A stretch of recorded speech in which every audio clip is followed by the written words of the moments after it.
Hey, do you have just 60 seconds for the Word of God? If you do not, please save this for later or share this with a friend. It tells us in Mark 4, verse 9, Then Jesus said, Whoever has ears to hear, let them hear.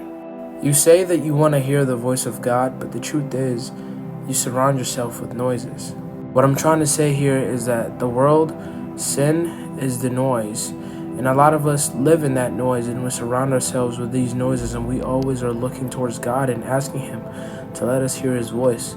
But we can't hear it because we have so much noise and so much things going on in our lives. There's more to life than just sin.